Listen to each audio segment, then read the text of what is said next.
Ways to overcome imposter syndrome. Welcome to the School of Self-Worth Live, ladies and gentlemen. I'm Sam Osborne, the Self-Worth Guy. Today is episode 136, and I'm reviewing a Forbes blog article called 4 Ways to Overcome Imposter Syndrome. Let's get into it. I've got it on my screen right now. So this article is by Janice Gassam-Asser. She's a Forbes contributor.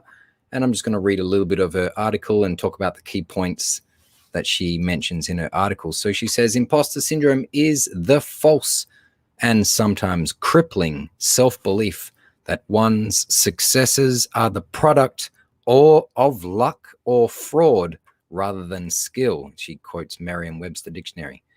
And she goes on to say that one study found that 60% of women who were considering starting a business did not start it because of a lack of confidence in their own knowledge, skills, and abilities. And research has found that not only do men exaggerate their past performance more than women, but they are more overconfident in their abilities than women are. For people of color, the impact of perceived discrimination and imposter syndrome can have deleterious effect on mental health and well-being, one study found. So she asked, what can women and minorities who may be more prone to imposter syndrome do to alleviate these feelings? And she's got a couple of points here. Number one is to create a brag sheet. So she says women are more likely to downplay their achievements compared to men. And so she suggests creating a brag sheet can help you to overcome feelings of inadequacies. And I think this is a great thing. She says right here, list your accomplishments, your accolades, your achievements, your career, even outside the workplace. This is something I've done a lot for myself, is to write my own biography. And I would write every year since I left high school, some major accomplishment that I achieved. And not only is this good for creating a brag sheet to reduce imposter syndrome, but I believe that if you review your biography, it actually allows you to assess or to discover the greater theme of your life, or the spiritual biography, or the theme of your life. Or if you are a Joseph Campbell fan and you love the hero's journey, I believe creating a brag sheet / a biography of your achievements is going to help you to discover your myth. That is the image that is, or the symbol that is driving you, the myth or the theme of your life that is indicating what your purpose is. And I believe that imposter syndrome is an invitation to discover your greater self. And because I believe that the unconscious mind does not give us the challenge of imposter syndrome for nothing.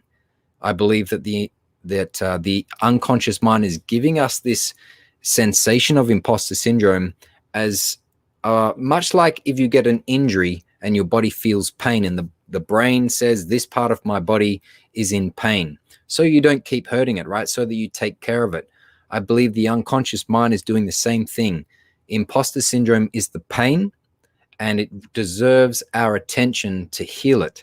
So taking here from what Candace says about creating a brag sheet to reduce imposter syndrome, I believe if you write a biography of your achievements, you're going to be healing imposter syndrome. You're going to be giving it the attention it deserves. You're going to be giving your higher purpose a chance to articulate itself.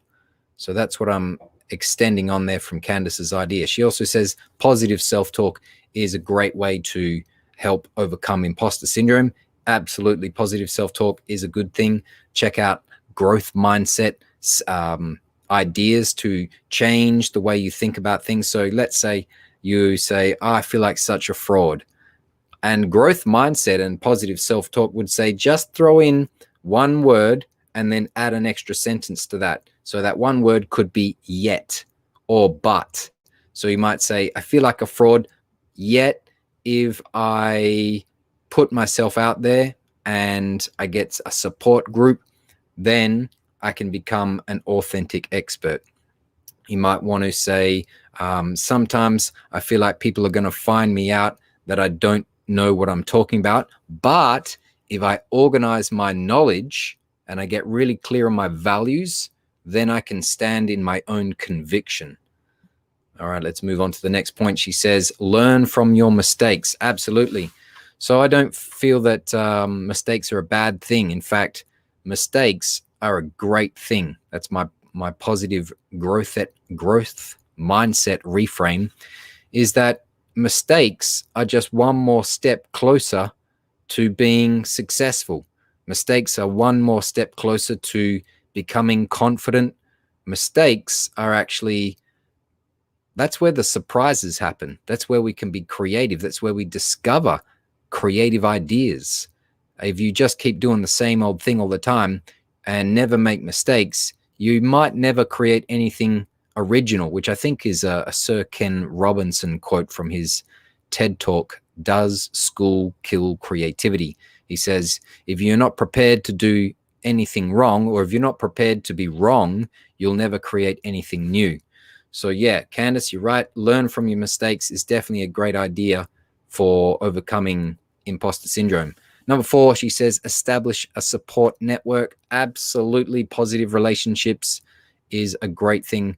I believe getting a mentor is going to be a great thing, and finding a support group. You can definitely join the School of Self-Worth Facebook group. That's my group, and I will support you to overcome imposter syndrome and become your authentic self. So find a friend, a trusted mentor, share your imposter syndrome story. That's going to be a great thing to help reduce the second guessing about yourself, and it gives you a second opinion about yourself so that you can create a great first opinion of yourself. All right, great article there by Janice Gassam Asser, and I hope everybody's having a great day.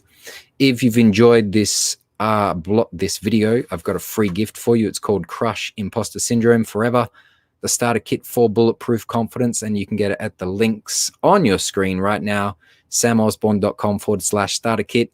And I hope everyone's having a great day. I'll see you later. Bye.